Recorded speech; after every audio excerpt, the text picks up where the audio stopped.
Well, Tesla short sellers are up $17 billion. Tesla hit a low of 72% down year to date, with a 42% drop alone in December. However, is it possible that now the stock has hit a bottom?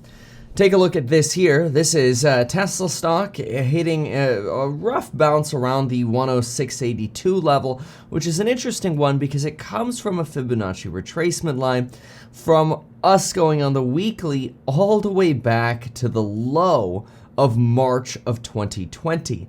However, it is not the 0% fib line, it's our next unit up.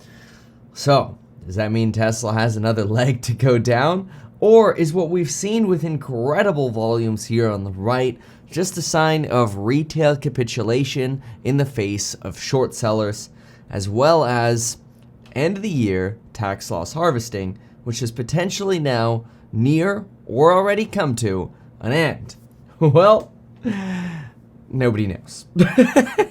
But what we do know is that in my last Tesla video, I talked a little bit about the valuation of Tesla, the future valuation of Tesla. And when we looked at the future valuation of Tesla, there were some folks who were a little bit angry with my opinion.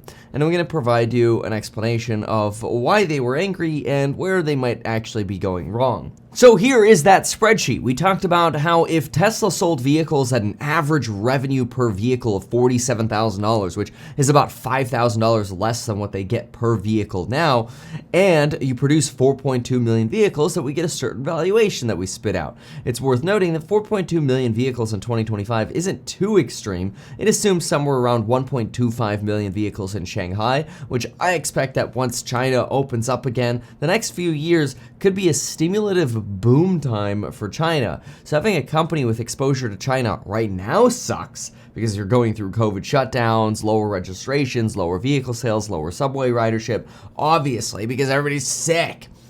And then Tesla Fremont in California at about 1 million vehicles, Tesla Austin 1 million, Tesla Berlin at 1 million, you get to 4.25. Now, if the company stopped growing there, you wouldn't be able to pay as much for Tesla stock because everything with Tesla stock is about growth. It's a growth company. So when we compare companies, we have to compare growth rates for various different companies.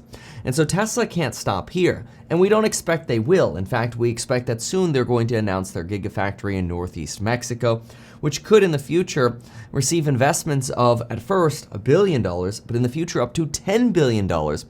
As Tesla potentially takes advantage of lower labor costs, somewhere around $3.50 to $4 an hour, hopefully raising those wages in Mexico, but still way less than what you see in California, and maybe even produces a Model 2 or a $25,000 vehicle, smaller range, maybe 2-door, smaller battery pack, smaller costs, but still takes advantage of that potential full self-driving revenue, which that full self-driving is getting pretty dang awesome. In fact, if you just consider a 30% take rate of full self-driving by 2025, oh boy, it changes things pretty nicely. But we'll remove this in a second because I do like to be conservative, and that's why I purposely put in 0 for semis, insurance, Tesla bot, third-party FSD sales. We don't want to get too carried away. We'll stick with the 30% expense margin, although this could in the short term get hammered down to maybe 26, 27% as commodity costs and contracts still lag high. Even though they trend down, it takes a while for those lower commodity prices to get built into contracts that Tesla negotiates. And on FSD, we could really assume maybe, a 10% expense ratio? This is really where you get high margin revenue. But anyway, in this example, at a 31 PE ratio, we're sitting at $423 by the end of 2025. Now, in my last video, that's not actually the PE ratio I used. In fact, in the last video, I took out FSD here, and what we did is we actually had a 50 times multiple, showing about a future value of around $585, which would give you about a 69% rate of return every year for the next 3 years if you bought around $120 a share. And people just about lost it with this PE ratio of 50. But what they failed to realize is growth. Growth is so critically important when it comes to valuing a stock. In fact, an easy thing to do is to show you the following. Take a look at these various different companies that happen to be part of an actively managed ETF that has almost a 25% allocation to Tesla, which name, of course, we won't mention in this video at this moment. But let's just say these are some of the holdings in it. Actually, not all of them. Some of these holdings are actually removed. But anyway, let's take a look at some of these companies. So if you look at a company like Apple, you might see that Apple trades for a PE ratio of about 20. And it has an EPS, or growth rate of earnings per share, of around 8%. Well, that means Apple is selling for about 2.53 times PEG. And all I did to get that number is divide 20.23 by 8%. That's it. So in other words, how many times earnings am I paying for the stock, right? PE ratio is very simple. Earnings are $6.23 times 20 equals 126. Really, really simple. And now if I divide that ratio by how much their earnings are actually growing or expected to grow over the next 3 years, I get a ratio of 2.53. Very simple. Apparently, people very, very clearly forget all of how you have to value growth when it comes to growth companies. And if you don't like growth companies, then you might not like the PEG ratio, because this is all about investing in growth companies. Look, for example, here. If NVIDIA grows earnings at 38%, which looking at this now might be a little bit high, but their PE ratio is sitting around 32.19, they might be at a PEG ratio of just 0.85. Ignore the dollar sign. This isn't really a dollar. It's just a multiple. Look at AMD, 0.68. And so if you just look at the companies that are low right now, you'll see companies like SolarEdge, AMD, NVIDIA look really, really low. Whereas companies that look high are companies like Taiwan Semiconductors right now, Apple a little bit on the higher side, Cloudflare quite well here on the high side, and even potentially Etsy a little bit on the higher side at about 2.25. Whereas the low ones are companies like Embraer at 0.43%, Tesla at 0.44%, even Trade Desk at 1.65. Not bad. Or Generac at 1.14. This is just a way of valuing companies based on how much we expect them to grow. In this case, for Tesla, we would expect EPS growth to be somewhere around 45% to arrive at this kind of PEG ratio. Now, that's different from what Wall Street is estimating. So what I've done is I've put together a spreadsheet of what Wall Street is estimating, and I'll give you a little bit of an idea of how this compares and then how it could actually play out. So the following are the Bloomberg consensus estimates for various different companies. You can see Toyota over the next 4 years is expected to only grow at 1.6%. That's it. That actually puts their PEG ratio pretty high at 6.67 times. Very expensive. Ford, GM, and Tesla actually all look much cheaper. And as much as I hate to give credit where credit's due, Ford and GM don't look that expensive when you use the Bloomberg consensus estimates. But watch what happens when we change these a little bit. So Bloomberg thinks that revenues are actually going to collapse 7.2% next year for Ford and 17.1% for GM. However, they think that during these times, Ford and GM will be able to grow their EV biz and actually end up coming out in 2026 with some pretty big growth numbers here. 47%, 25%. And if you believe the Wall Street analysts who in consensus believe these targets 4 years out, which is always very difficult to project 4 years out, then yeah, maybe that's a good deal. Maybe that means these companies are actually at a decent price right now, with PEG ratios sitting around 0.6 to 0.7. Not too far off of what Tesla is trading for, based on even the Bloomberg estimates, which suggest 30% earnings growth next year, 24, then 24, then 14. However, let's change things here a little bit, and let's just assume that we take out 2026. Let's say that's too far out, and we don't want to look all the way out to 2026. And let's clean this up a little bit by just making this a 2 decimal item here. There we go. And now let's compare all of a sudden the PEG ratios here. Now, for the next 3 years at Ford, you actually have a company that is falling. It is a company that's not only not growing, but it is losing revenues by an average of 3% per year, which makes its PEG ratio negative. It is so close to being a shrinking company, kind of like Toyota sitting at that average of 1.6% growth. Crazy. GM would grow at maybe 1% per year over the next 3 years, which gives you a PEG ratio of 5. Very, very expensive. Whereas Tesla still sits here at 0.81. Very, very low. And that's taking out 2026, which takes a lot of forward looking. Now, if you really believe in Tesla, you might say, wait a minute, Kevin, we don't actually expect the earnings growth to stall for Tesla in 2025. We think Tesla is going to easily be able to grow revenues, or earnings rather, at 30% per year. Well, then things just start looking very ridiculous for Tesla. Now you have a company that's growing at 30% relative to other companies that are growing on average of 1%.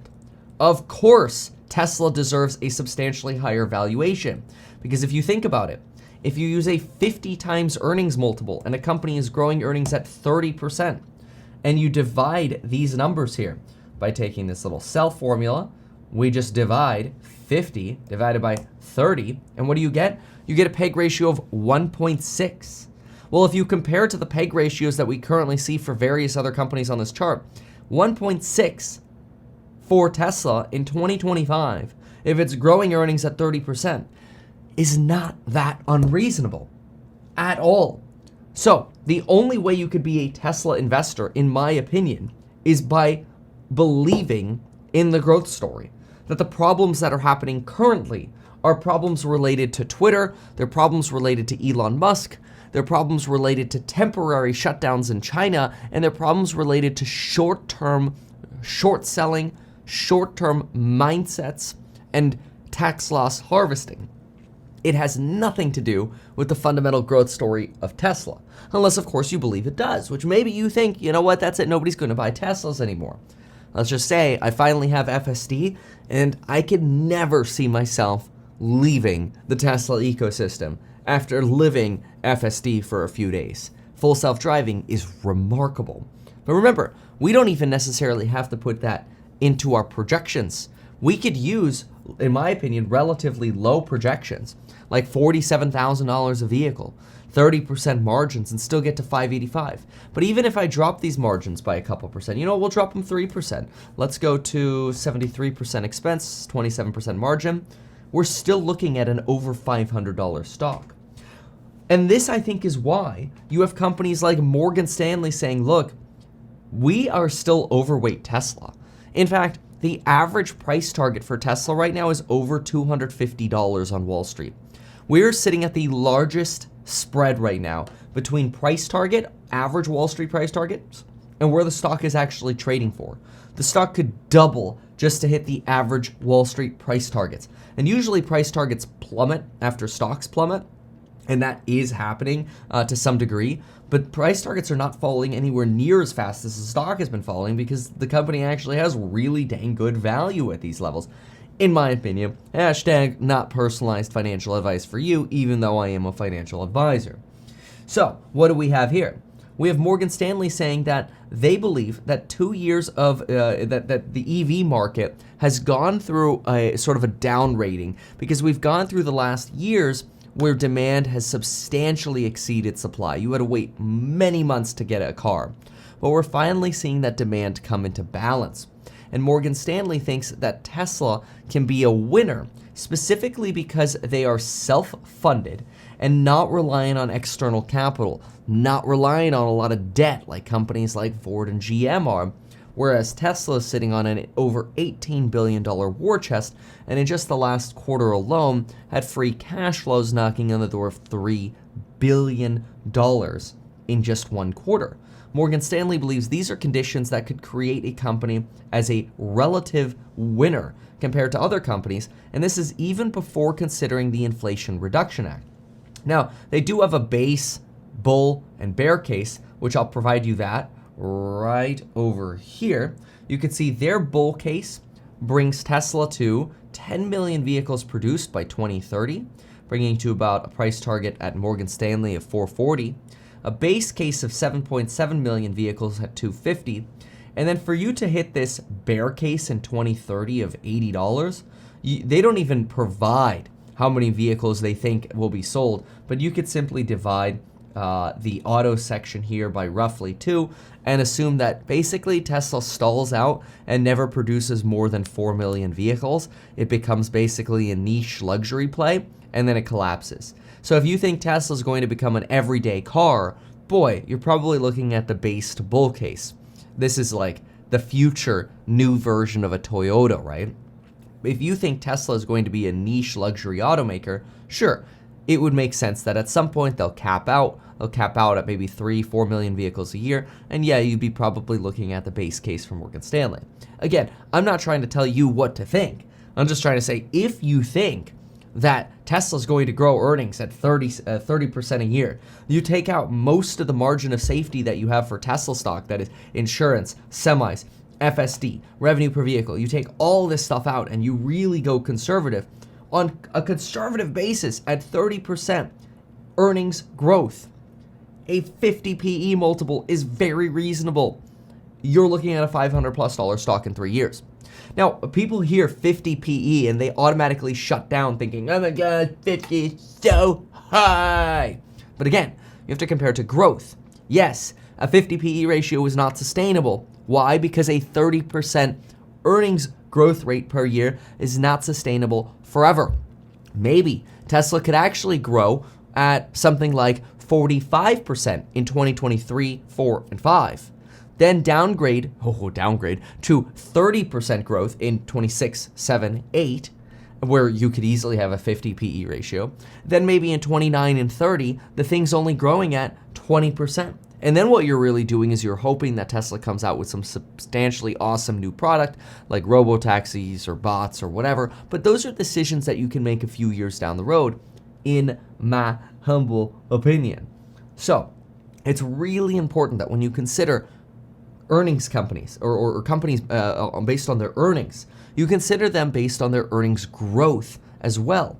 This is where also you have to look at companies that, in my opinion, are kind of sitting at crazy valuations right now, but they're sitting at these valuations not because of fundamental bases, but because of the fact that when the economy goes into recession, people like to move their money into staple type stocks. For example, look at McDonald's. The thing's down 1.29% this year. That's it. McDonald's, folks, is selling for $265 per share. It is expected to have earnings next year of $10.47. At $265.11 divided by $10.47, McDonald's is trading for 25.3 times earnings.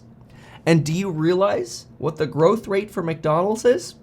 Well, over the next 4 years, it's expected to be 2.7%, 5.5%, 5.4%, and 6%. Well, if I average that out and I give McDonald's a 4.5% growth rate, and I take a 25.3 times multiple, what it's trading for now, divided by 4.5% average growth rate, McDonald's is selling for a PEG ratio of 5.6. It's ludicrous. Absolutely ludicrous what the company's trading for, especially again when you look at this chart of PEG ratios. Why would you pick the high PEG ones when you could pick the low PEG ones to position yourself for 2023? I don't know. I'm not here to tell you that we're definitely at a stock bottom.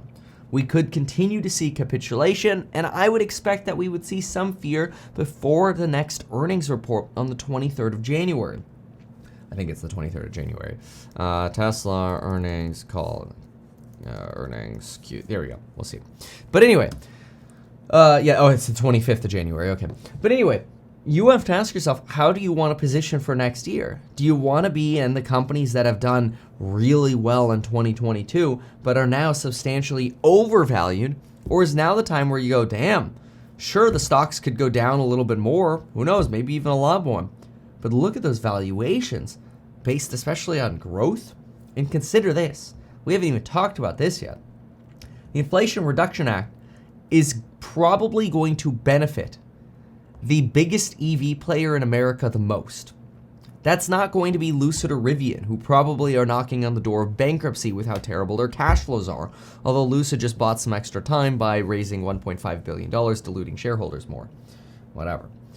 It's probably not going to be Ford and GM, though they're going to try, although guess what they're doing? Because Ford, for example, loses money on their Ford Mach-E's, they're likely in a recession to actually scale back EV production, in my opinion. Other people believe differently, but I believe that during a recession, companies like Ford and GM are going to be forced to scale back on money-losing products. That actually means they're going to take a smaller percentage of the EV pie relative to a company that's actually printing money during a recession, like Tesla, which means Tesla can actually cannibalize its competitors' EV market share, grow EV market share, and take and hoard even more of the EV tax credit.